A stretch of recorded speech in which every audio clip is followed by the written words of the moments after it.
Yo, what it look like, how you living, how you guys doing? Welcome back to yet another episode that's of the ImMe Podcast. We're right here, and yeah, today's a very interesting day. I've got a special guest in the building. I'm sure you can see the pretty faces. Chimbo's my life.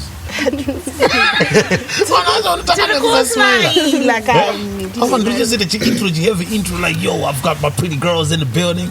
Okay, here we are. Okay. Shout out goes out to my videographer, and that's going to shout, going to got trouble. Get the details down and below. You can check out where you can get my canvas, where you can get a lot of things, where you can get your pictures taken. You want to have a wedding, can write a party, can wait a pregnant. My pregnant shouldn't do go.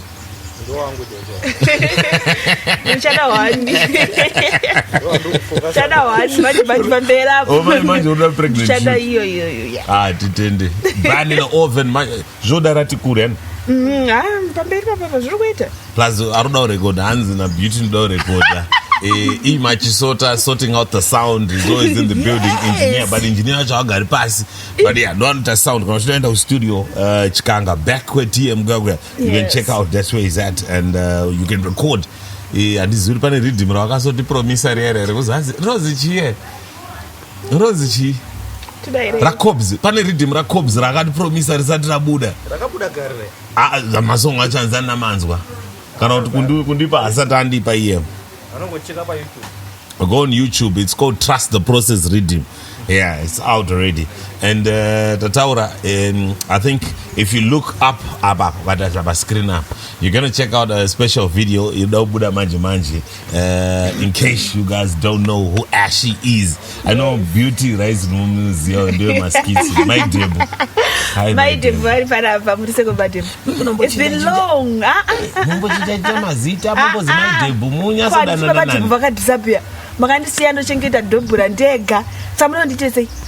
Empowered women. Ndakasienda kuempower mpana. Makasienda empower but ndikutambura kane mwana.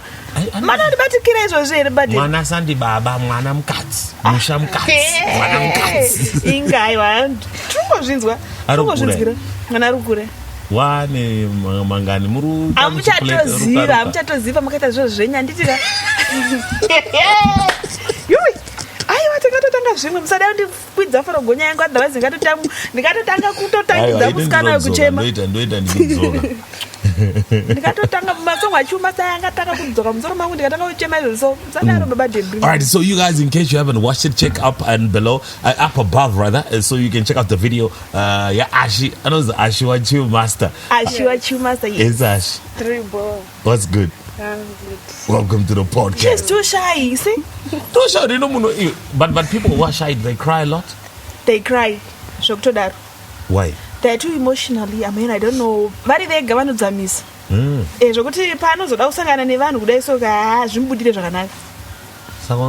Saka ari ega anenge achidzamisa achita sei paanozobuda kuti tatsa nemunhu dai so akachingofira kuti pamwana ndikachiona zvanandichita kumashure. We'll get to talk about it. Ashie WaChillmaster. Okay. I'm interested in this. Why Ashie WaChillmaster? Because ndifana Chillmasters. Zokudaro. Okay. So Ashie WaChillmaster. Ashie WaChillmaster. Where you from? You know, Garakupian. Penalonga. Okay. Kumagweja.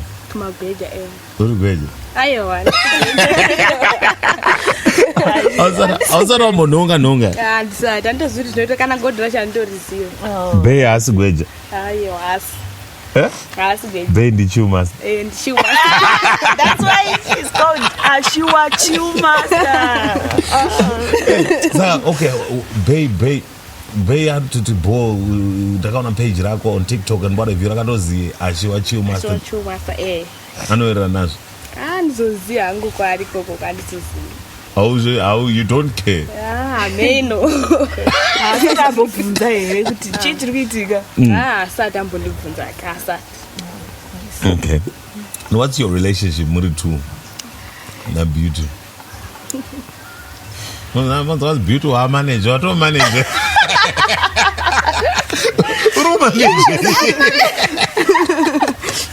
Yeah, relationship yedu katingangoti tongori fani. Because Chef Tino, what's up? Ita. Oh, hanzi chimboita kuti chemera Chef Tino. Chillmaster. Ana chemera Chillmaster. Chillmaster. Okay, you're telling me about the relationship. Okay, relationship yangu ingori fine ni mwana uyu. Ndakamona achichema anditi. Yes, mutori ma new best. Titori ma new best in town. Seriously. Ndakamona achichema then ndavanango inini I'm too emotional even kana vanondiziva nditori munhu andobatikanawo. Utoriwo muchemi. Nditoriwo muchemi mukuru but ndakakwanisa kumucomforta. Ndikamuti chinyarara anditika. Saka ndipo pakava neushamwari hwedu kusvika ndazo and in fact ndasitorina namba dzake. Ndakasvika pakumutsvagawo ndatoonawo Chillmaster achimutsvaga. Okay. Ndopa ndati no kandimutsvaga I think ndokwanisa kukasika kuita sei kumuwana then ndichibva ndamuwana ndobva ndatomutaurira ndobva ndatomuudza zita rangu akatoti I think ndatomboisa message iye angatonitsvagawo already akatoti no ndatomboisa message kuinbox kwenyu ndakatona message yakatonzi muri sei sisi handiti ndopatakangotanga kucommunicate up to now. Okay. Tazosvika pano DJ Lampy. Yeah, we are happy to be here. Yeah. You know what I had to find it? Ashie, so I went for some reason my TikTok. I was on TikTok, but what go papa Ashie wani. Then I put that face. Put that volley kanisa ngati okay. Uinde muchema. But that means a message that yo we are going. Nasa was out of a message yangu Ashie. Anatomboyona message yoyo. Why? Your TikTok is too busy. I know that. I think ndinotombozvitawo zvekutongoignore messages but from today ndakucheka kundikatsvagwa na alright okay. Sataure mazita. Kongangodzi kune present yako kuno. Apa waignore you see. It's okay. So your relationship is strictly friendly based on pamangasangana kana yato professional. I think yato professional. She's now my little sister. Okay. Because she calls me sister. And ndakava nemunin'ina kunoko. Yeah. Saka ndinonyatsodzwa kudzirwa kuti at least ndane munin'inawo. And she wants to be in the acting industry. Oh, okay. No, I've seen her TikTok. She does a lot of skits and what have you. So okay. Wakamboita skits like anoinda viral or anything. Sad. Yamboitoona mayononzi mai makeke but hapana kwazvakaenda zvakangoita zvimwe saka kuchema kwakaenda maskitsi ekuchema ndoona kuti izvi mbiri yako ndeyekuchema ndokwanisa unoita dzinonzana what's that guy's name nazi Pogba uchingotaura nesinona musadzayerera. Maybe that's your thing. Okay, otherwise besides wanting to act kana kuti dini, what do you do for a living? Are you working? Are you ndoshanda ndotengesa flea market. Okay. Isn't that what is autographed? Yeah, ndatombotisa hayi ndotombosiya. Oh, clever for you. Unonza ndingaenda because mukoma wako muhombe ndiyaniona Clyde. Andinizve zvazvionekere indebvu chete dzina Clyde dzese. Otherwise chimwana sheshe. No. So lucky she already has a page. Maybe you can help her. And then you can probably do skits with her and what have you. Are you willing to do my skits now? Yes, I'm willing. Potential gekta urikuiona. Ipepa mukunyarema munobuda zvakawanda nozalapi. Mukunyarema munobuda zvakawanda zvokuti kungoti ibwanyoro ndidzotsinkidza mato. Vakuru vange vava vakazviona. Panobuda zvakawanda saka I think it shambo. So where do we start from? Where do we start from? Tinototanga kutoita skit nhasi here, tinotanga kudini kana kuti because munoda kumirira chii? If she's ready. Kana izvezvi tukasotongoita. What character yaunga play ndiye munhu akaita sei? Nini? Yeah. Ndodaka naiya yekuchema iyoyi. Exactly. Character atonayo. What's the name here? Mukadzane mbiri hutsinyo Mayazuka. Mayazuka. Andikona. Ashie WaChillmaster exactly. Tochinja tag yako from Ashie WaChillmaster to Ashie WaChillmaster. Aiwa, ku Facebook tomuti Ashie WaChillmaster, then ku TikTok tomuti Ashie WaChillmaster. Ndikachikochemera ikoko. Ukachichemera uko. Zvichita sezvo zvichitofamba zvakadaro. Achikochemerera. Achikochemerera chete.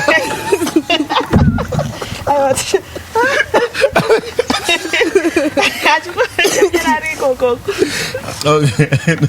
Not zvakawanda. All right, it's fine. Very emotional. I'm going to chema. All right, so Ashie WaChillmaster, I want to know something. A lot of people don't understand. Ashie WaChillmaster. Chakaita kuti ufare Chillmaster chi. Izvozvo andozvinzwisiso ndongomfarira melody chi. Ndigondozvitsanangura kuti ndotsanangura ndichiti chi. Okay. That's just the music. Okay, song yakaita kuti utangomfarira ndeipi. Kuti ndikatanga kuzvifunga chi so dzinobuda yega. Ndo ndonyanya kufarira pamusic dzake dzese. Ndikatanga kuzvifunga. Can you sing it? Handikwanisa hangu ba. Kana tochema. Ndokwanisa tochema. Okay, in a meaning here to you, what were you going through when you listened to that song? Yeah. For the first time? In a meaning, move penny wangu in a meaning. You also got to tip it there. So is Iowa. Maybe Vambera. To tip it there. Iowa, so that's Iowa. No, because those gizisa kuti chakaita kuti utange kuifarira iyoyo what because a lot of people, there's a lot of artists pane vakawanda ana Japanese aripo anoimba dzinodzamisa ana Trevor Dongo anoimba dzinodzamisa even Holy 10 unodzamisa ndizvozvo but nasiya haasini mudhe kuda kuchema kozi pakutsanangura unochema muntu zono ndogona tongotanga ngochema kapana muda kutanga kuzitsanangura atongoti Zkit ngozi kuchema ngozi kuchema aiwa zvizobudi isusu ndo zvataura kuti tinzwisise kuti what is it that touched you about that particular song? Pane zvakamboitika muupenyu wako? zviripo but kuti zvakanyanyisa chinenge chi heartbreak aiwa haisi heartbreak ai ndezvekudeni ndezvekumba mukukura matinochengetwa umu chidini asi tombo zveheartbreak kana kuti wakakura ukati kuchengetwa probably means kuti hauna kukura nemaparents ako. Okay, wakakura ndaingokura navanhu vakawanda ndombonzi ndaenda uko ndoendeswa uko vanhu vakangowanda vanengogara izvozvo wakugara wega kana izvizvi ndogara namama ndakugara namama izvizvi. Okay. Vanoziva here kudzamirwa kwaunoitwa nesong iyo? Mama ndifunga kuti vanozviziva wazvizi vanongoti kungofarirawo Chillmaster unomukira kuwaridzira every day ndotoiridza song iyo. So do you still cry when you listen to that song? Yeah, sometimes ndongochema ndiri pangu ndega handitombochemi pane vanhu ndotongoenda kana kuti murumu ndotongotanga kuchema ndotobuda chi vanozongondibvunza maziso akazvimba achindongoti ari kurwadza ndotongonyarara. Pane incident yakaitika yaunofunga when you listen to that song? Tarotochema hausi kudako kungoitaura handichazozvitaura aiwa unogona kusesa mazita aiwa kana hapana haisi kutaurika ibundu riri muhana ibundu hombe. Do you think you've gotten over it but kana kuti pese paunonzwa song iyoyo unongodzokera kumemory iyoyo? Aiwa handizodzokera hangu memory iyoyo but zvinhu pane zvinongoitika but izvezvi zvandichanyanya hangu zvifunga bazvinhu you're old enough right now. I can tell you're very uncomfortable revisiting that memories. There are some memories yekuti haukwanise kana umafunga anogona kutotanga kukanganisira upenyu lanzi kana nhasi zuva rinogona kutopera tisisi tuna kids isitauya panapa tichiita sei tichifara. There are some memories and I can understand it. Okay. Ndomuzwisisa kuti zviripo zvinhu kuna ana bhangu akambokubhangura makama kudzoka they are there ukazvifunga unotoziva kuti gwambira tsapirwa nechando kuti chinyi ingozi iko yanga yapinda mumusha mangu. So when was this? When was the first time that you heard song yawataura iyo? takatanga kuinzwa rini Zane nguwa chingoinzwa sonyeyo achazivi ndezvavo bada Chillmaster munhu munyowani kani ane 2 years 2 years andifunga kuti ane 2 years aramba mwana like, you know, I'm just trying to understand how does one tisatashvika panyaya kuti akazochema sei ndingodaita background check. I'm trying to understand the relationship kuti, you know, from you what 21 and kuti usvika pa 21 usati wasangana na Chillmaster uzosangana na Chillmaster obva wazvambuka nekuchema kuita kubongomora mhere. Guys, you don't know the amutskuzvinzwisa feeling yacho amutskuzvinzwisa ndotsananga ndichazvitadza kana saka you would call yourself ukazi uri top fan raChillmaster ndoti top fan handini chaichai ndezve music chete handizve music hapana zvinhu hapana kana zvimwe kana hapana wamufunga wambomuroti kana ndimbomuroti ausati wambomurota aiwa kumurota toti kumurota chii ndakandombomurota like totongoita music one night saka ndakatongofara kuti ndakatomboka ndichitofara musi wacho kuti kurota ndina Chillmaster azvinhu zvakandinakidza maite taitongoimba music taitinge like totonyora song yedu tozotopedzisa takutoimba song yayo unozoti vanhu vanoimba music vazhinji vacho anotoita zvekuroteswa hauna kana kuremember anything from that song. Inogona itori next hit yake kana yako kana yenyu kana haudi uimba ndotoimba naChillmaster wacho what do you remember from that song yawakarota? Handisazviremember anga ndidinyepa kana handisazviremember but song yainge itori heartbreak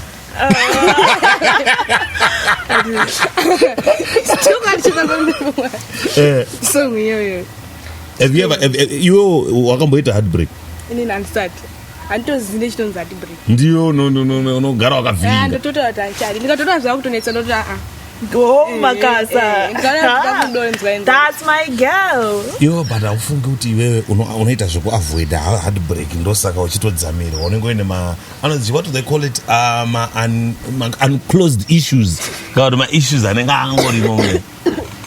Alright, Mira, we get to talk about this.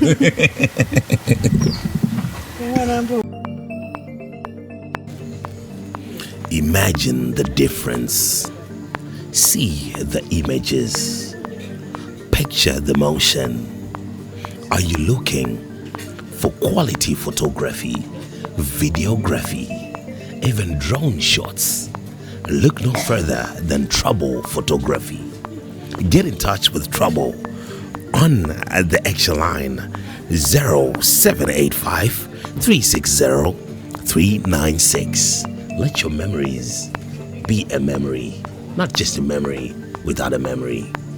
Picture this, Trouble Photography. And of course, we're back. A shout out goes out to Cafe Alana. We're back here. And as it read our garden shoot, you don't want to do Zwara route attack at the Timbo Mover. So,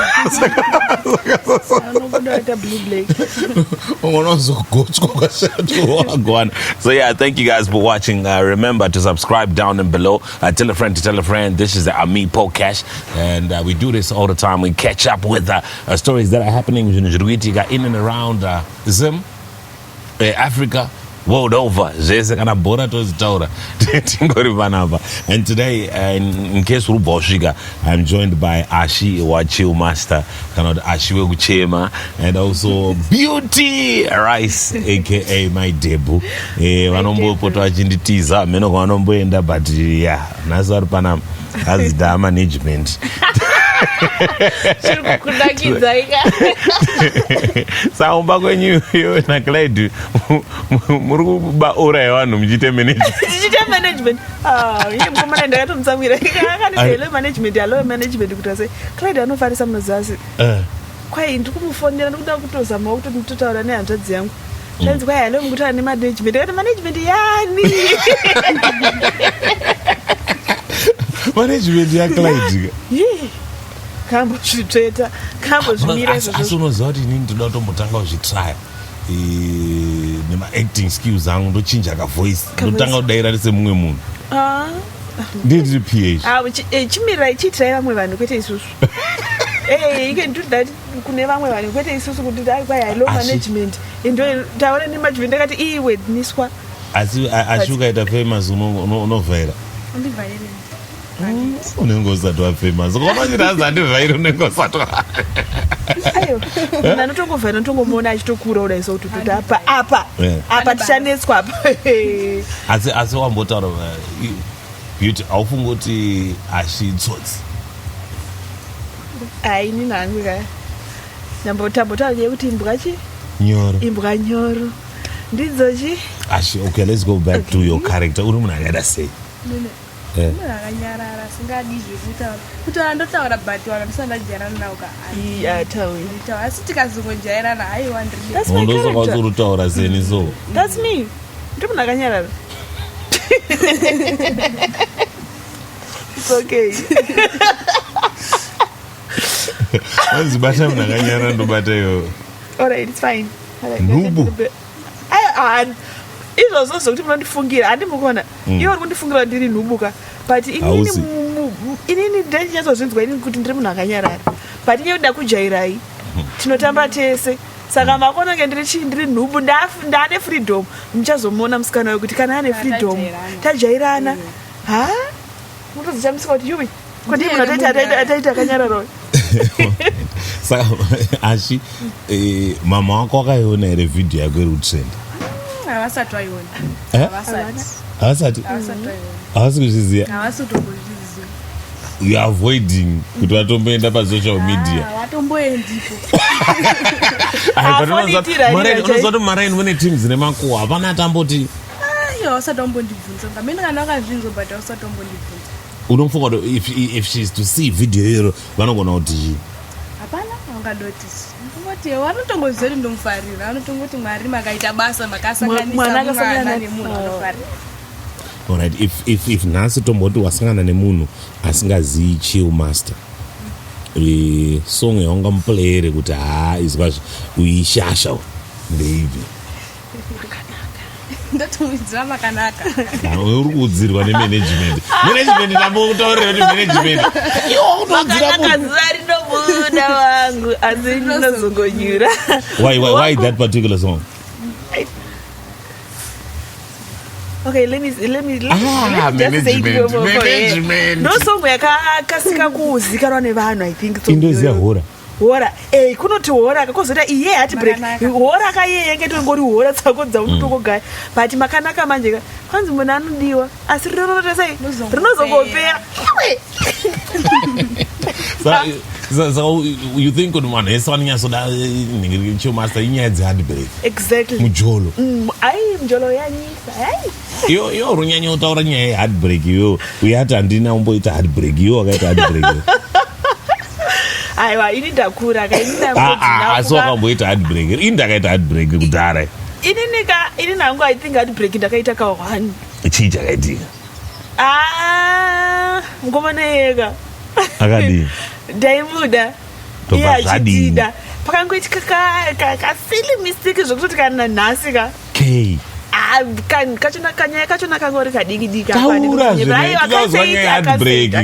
heartbreak iriko zvokutindaitobva kutyoro Lampy ikaikana akachitonditeerera akatoziva nyaya iyoyoyo takangonetsana over silly thing zvakangoitika kutyoro ufuchi ndandiri pacollege then ndakasvika kumba ndichichema mama wangu akati uri kuchemei ndikati ndarambwa and that was the heartbreak yandinonyatsonzwisisa kuti I felt something kuti pane chabva pandiri changa chambouya mweya wakaita zvokuzvi mweya wakaita ndakazwa mweya wangu Lampy uchibuda kudai for the first time ndakachema zvokutoti mai vangu vakatoshamiswa vakati chinyi kozi vaimuziva mukomana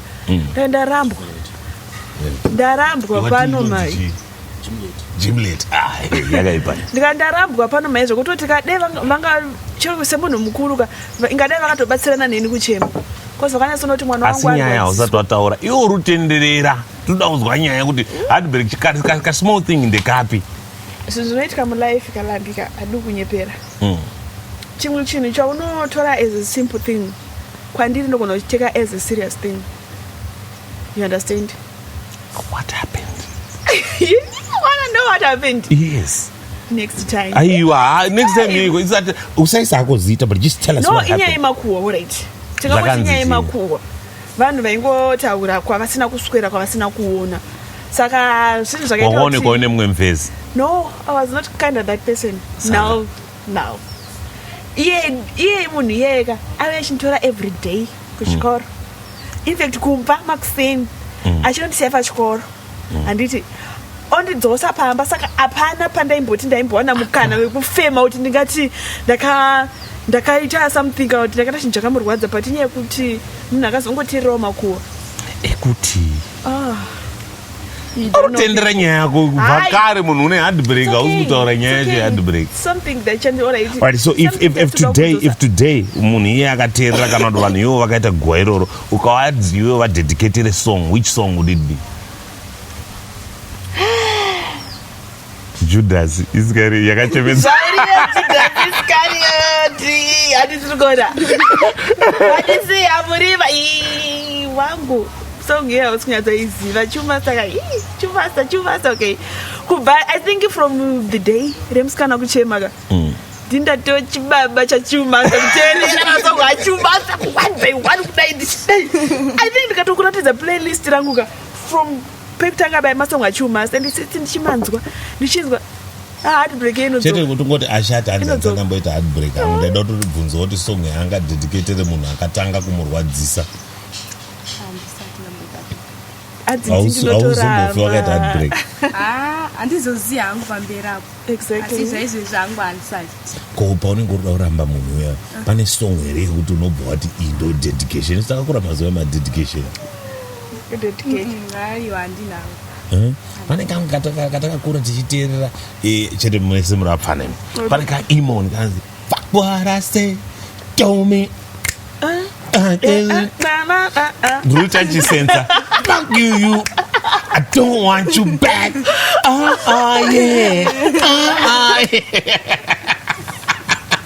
akakaklasiko ini nangu ndiri munhu anoteerera ini nanguka handisama 2000 ndoteerera masongs akudhara zvo ndikanzi dedicate imwe song ndine memory yekudhara ana LKZ anani ana Dembo ana chichinonzwa kana kuti ruva rangu ratanwa ndaniko ndataga mudendere vanodarishayo munhu anenge adyirwa timu munhu wake munhu anenge adyirwa munhu wake chatosiyana newewe kuti vafarava aiyo ndati song ya ndiye munhu anenge adyirwa munhu wake aiwa ruva rangu ratanwa naniko ndandikudze ndinyatokudza pane song inzwa unzwe song yega vanhu vanenge vasingafari zvandiri kukudza kuti vanhu vanga vasingafari relationship yangu nani nethat guy saka vaienda nerweseri ndosaka ndopa unozonzwa pai achiti ndichatosiyana newewe kuti vafarava ndichatosiyana newewe nembongo wangu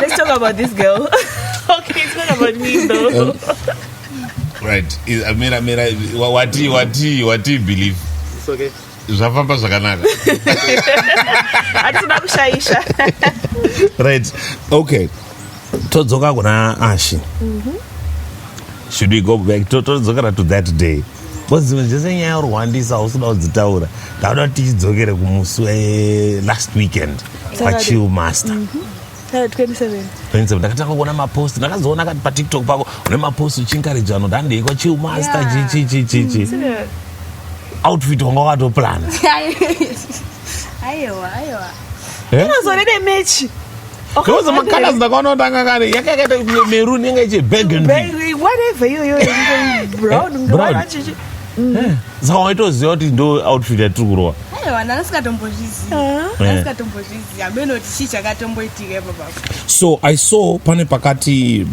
what happened ndakaona pakati Chillmaster anenge akatoita zvekukana kuti vanhu vake pane akakudhonza kuuya pastage wakumbira kuenda pastage here kana handina ndaitongochemawo ndiri pasi ndichingosimudza ruoko kuti ndioneiwo kani nditoenda pana Chillmaster but mudhonze yauye pastage wanga watotanga kuzhamba ndakatoti ndichitomuona ari uko ndaitomunongedza kuti uyo munhu watafambira ari apo iyo chaitondono ari kwangara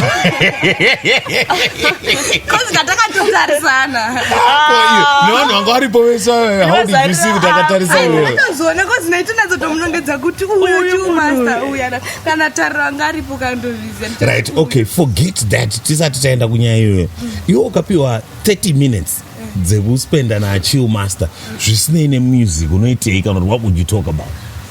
tingotauro nyaya Zei. Heartbreak. Zei. ndingati dzei totozongodzona taipa baba tikuti ona ndi opportunity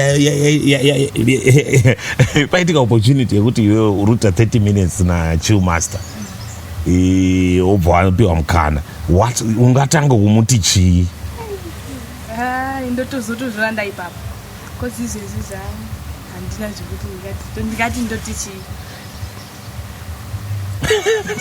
She's so excited. Zvaida zvakaita mwana chishuwo chake zvese chishuwo chako chakatobva chaningirira chakazadzikiswa. Chakazadzikiswa kozi ndanditonoshure kuti Chillmaster ndamumbomona ndomuonera kupi pane paakambonzi ari kuuya kupi kuchingoko ana kuuya ndakabheka izvo ndakaendomani ndikasvika mani chichema kuti mama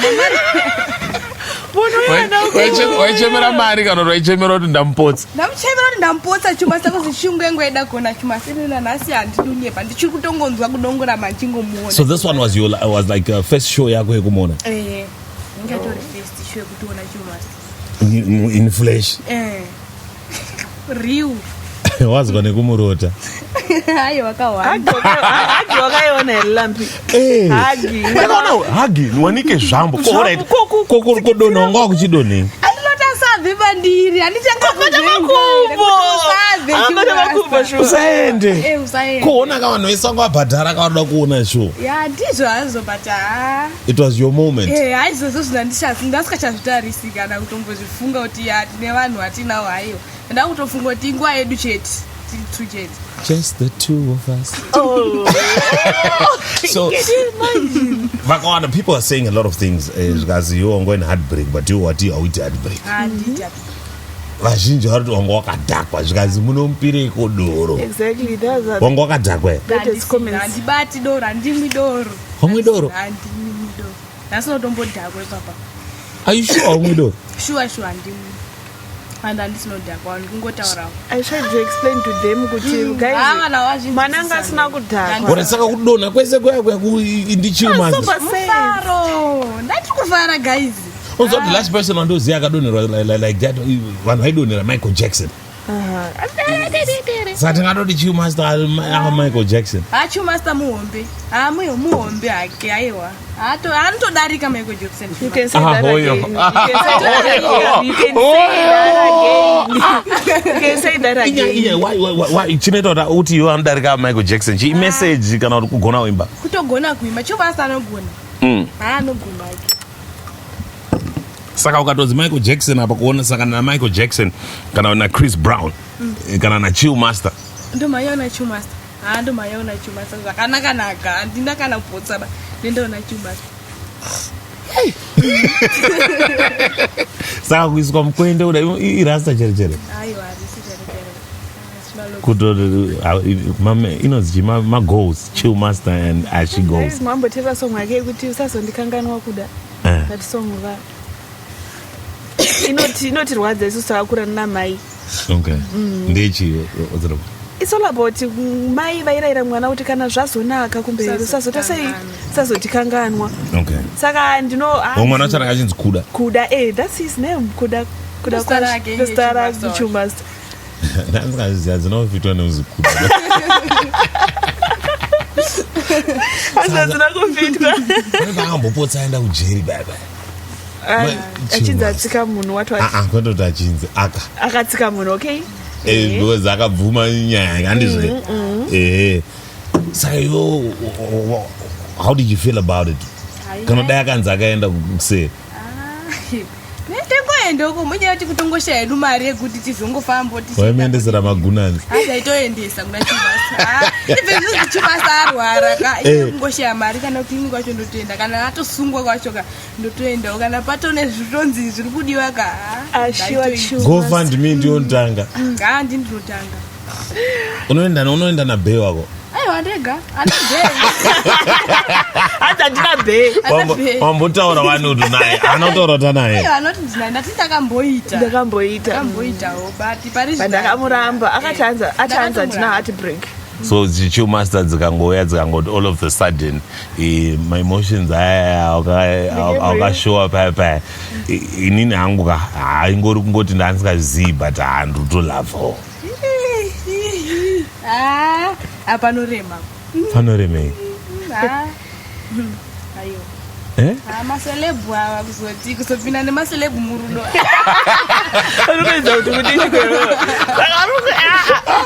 expand watotaka kumoka sisi vako ucharambwa zvino vakana ayo expand nyazoexplain pakashate pakashata hanzi maselebhu anopinda pakawanda Chillmaster angadare anodiwa navanhu vakawanda like you dad anodiwa navanhu vakawanda ane maoptions akawanda anenge ati zvese zviya handizvidi ndodaiwe marriage yawa yangu unongomudira kumusic chete kumusic chete Chillmaster akangofanana nekuti ndimukoma wangu ndomirana nekuti ndimukoma wangu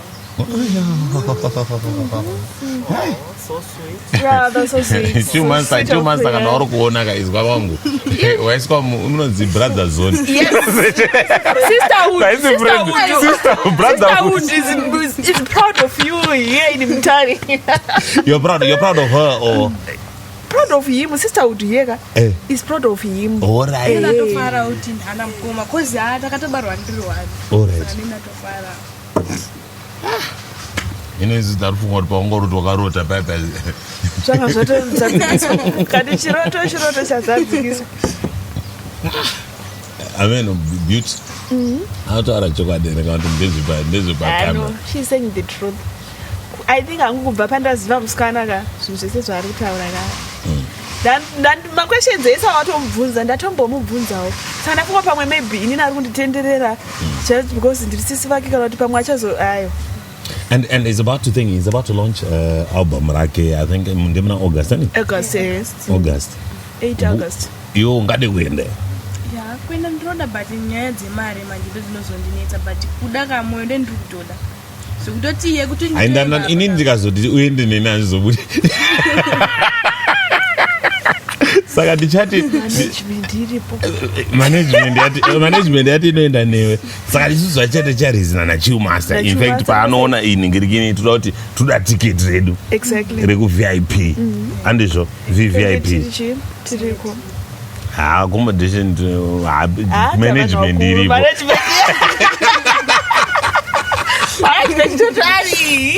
mangani matiketi 1 2 kana matiketi tingori 3 ndiri kuendawo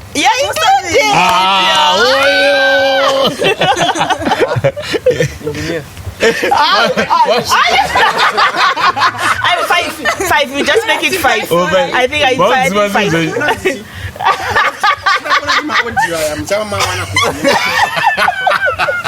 I think 5 tickets.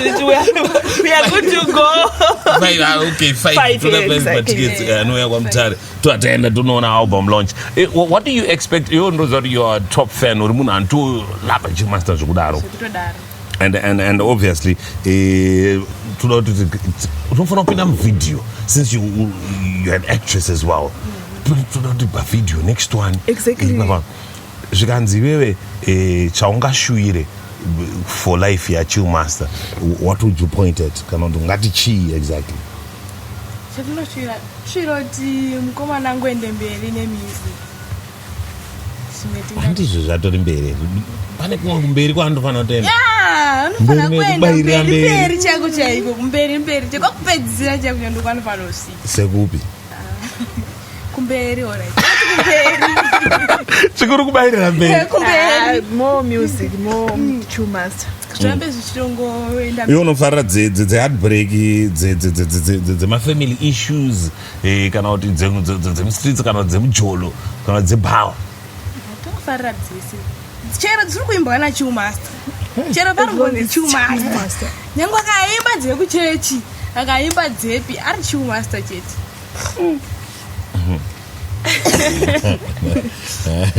Uya adzoreke. Achatomugonisu. semutara hatichatomugoni mwana hatichatomugoni tomuita sei tomudi saka management mimi plan yenyu yamaanayo naAshie ndeipi? Okay. Well, let's forget the whole Chillmaster issue. She wants to act. She wants to act. Okay. Ndataura nemusikana ndisika tutaura kuti taura kutanga kuactor. Ati nini I can do it. Besides kuchema I can also zvinhu zvandaingofarirawo. Zvinhu zvandaingodawo mulife mangu. Kudenda ngo actorwo. Saka ndatomuti munhu watoda sangana na Clyde na Blessing. Ha? Clyde. Ha? Clyde yakana basa. Clyde yakana basa we. Nozoti mombo. Ndinozokuchema Ashie dilaneni. This time Richema zemashiwa.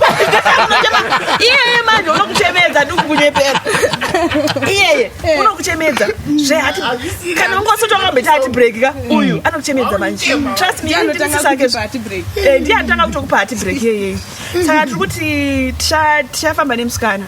All right. Chatobatsirana ndichatotaura iye mukomana ari kuzviziva ndichatotaura naye. Tota sei toshanda nemusikana tichita naye page agara anawo. Page agara naro riri kutofamba zvokuti zvitoendeka. Target yedu ndeyekuisa ma followers exactly. Toda kusvika pamangani? Ma-followers ngaendezvo tingapatoteseta target kauti in a month and 2 months and 3 months. Aiwa izvamanje izvozvi zvari pa11 point handitika. But I think for the next this coming week fanira kunge asvikawo kana zvekunana ini nangu following Facebook nechi uri TikTok ari kuTikTok chete saka takutomuvhurira page. Zvati Facebook ndeyechembere. TikTok inononoka kufamba but tikutongoti ndingazvichifamba izvozvizvi handitika takutongotaura ndingazvichifamba kuTikTok ikoko ari pa11,000 saka takutongotarisa kuti pa wiki rinorapinda rinorika I think akaitawo pindawo mu20 chichi I think pa wiki tichifamba tichida then tobva tamuvhurira page kuFacebook. Facebook ndo yemunhu wese zvinokuza kuti ndiye mambo yambuya exactly anga zvindoonawo zvindonakidzawo saka musikana taanaye Ashie WaChillmaster changorivhura page rakangomirawo rakadaro Ashie WaChillmaster and you gonna call here Ashie WaChillmaster kusvika